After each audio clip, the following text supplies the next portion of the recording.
Hello, my reading friends, and welcome to Storytime. Today, we'll be reading Stanley's Party. If you have this book, go and grab it, and we'll read it together.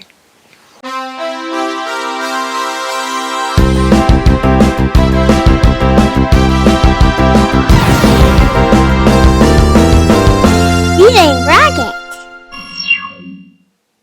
Stanley's Party. Written by Linda Belly. Illustrated by Bill Slavin. Stanley knew he wasn't supposed to sit on the couch. But his people went out a lot, and they never came home before midnight. So one night, Stanley began to wonder what would happen if he sat on the couch while they were gone, just for a minute.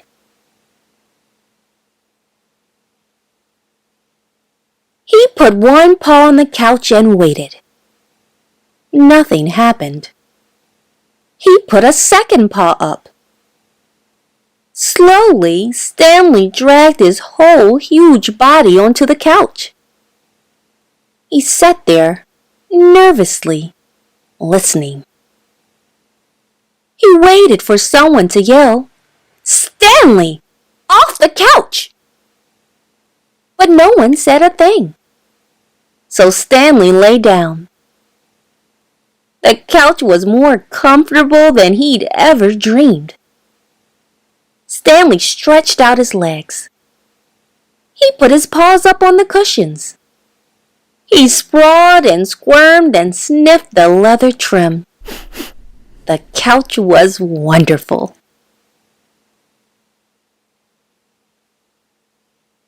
All that evening, Stanley lolled and lounged on the couch.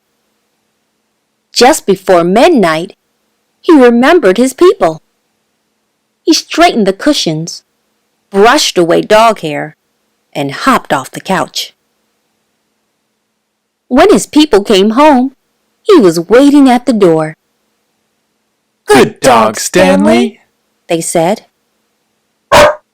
Said Stanley, wagging its tail. Stanley felt terribly clever. He was so pleased with himself that the next night, he decided to try something new. He had noticed that when his people sat on the couch, they often listened to music. Stanley had seen how they got it. He pushed some buttons with his nose. A moment later, music filled the room. Stanley was entranced. His body began to sway. His feet began to move. Soon, Stanley was waltzing around the room. When the music changed, he tried a cha-cha and a tango.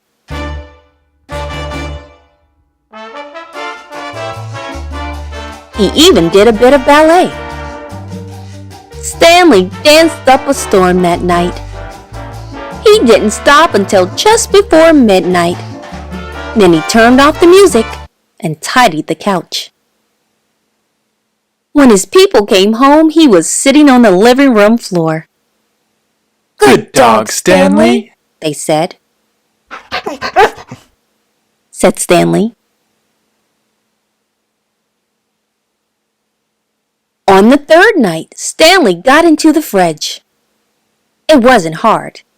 He just pushed his nose firmly into the rubber seal, and the door popped open. There was a lasagna in there that he'd been watching for days. It didn't last long. After it was gone, Stanley licked the plate clean and put it in the sink.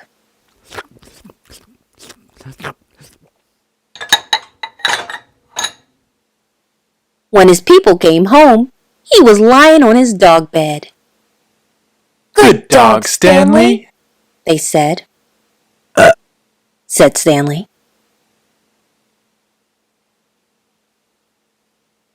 Stanley couldn't believe his new life.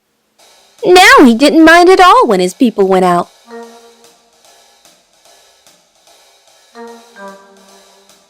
As soon as they left, he sat on the couch. He sashayed and shimmied to the music.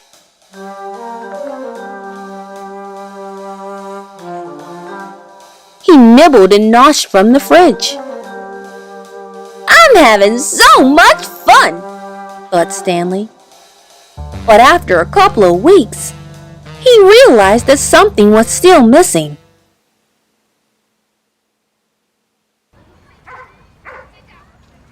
And one day, when Stanley's people took him to the dog park, he figured it out. He was tired of having fun alone. Stanley trotted over to his best friend Alice. How'd you like to come over to my house this evening? Said Stanley in dog talk. What for? Asked Alice. We could sit around on the couch, said Stanley. Put on some music. Do a little dancing. Maybe have a snack. Sounds great, said Alice. What sounds great? Asked Oscar, coming up to join them. Before Stanley knew it, he had invited Oscar too, and Mabel, and Digger, and Gassy Jack. He invited 2 more dogs on the way home. And all the dogs he invited talked to other dogs. And those dogs talked to other dogs. And those dogs talked to still other dogs. That night, right after Stanley's people left, the dogs began to show up. At first they came in 2s and 3s. Then they arrived in packs. Stanley wasn't worried. The more the merrier, he said.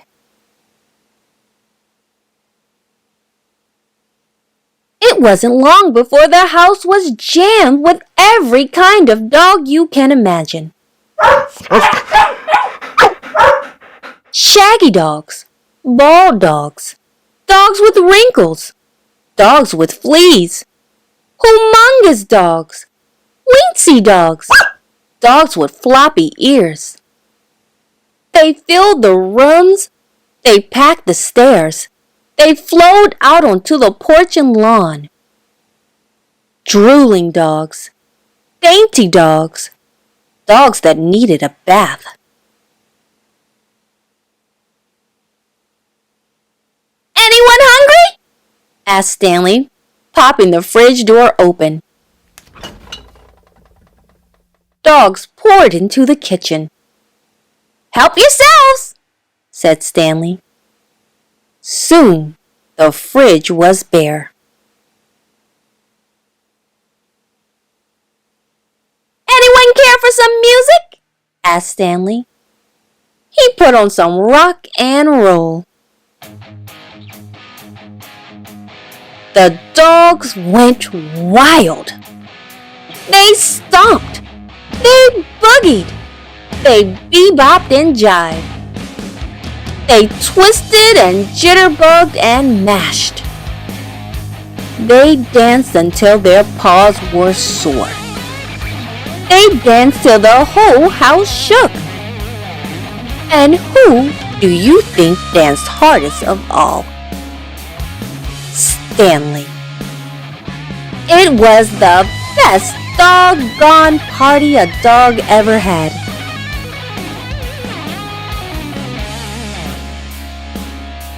It was also the only night ever that Stanley's people came home early.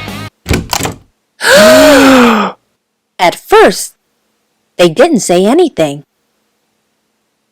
Then they said together, very loud, Stanley, bad dog.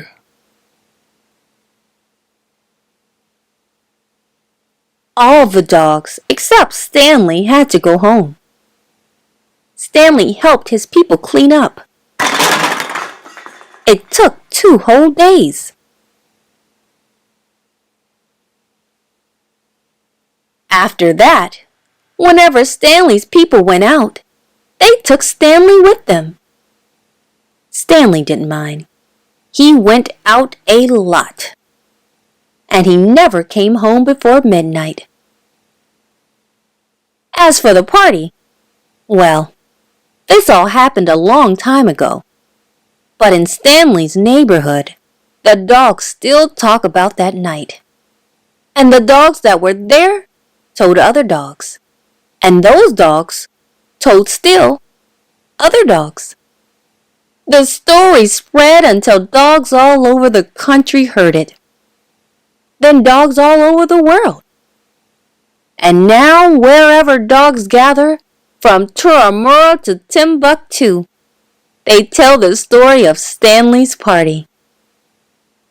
If you don't believe me, ask your dog. Stanley was one very bad dog. But he sure knows how to throw one heck of a party. Thanks so much for reading with me today. I'll see you at our next story.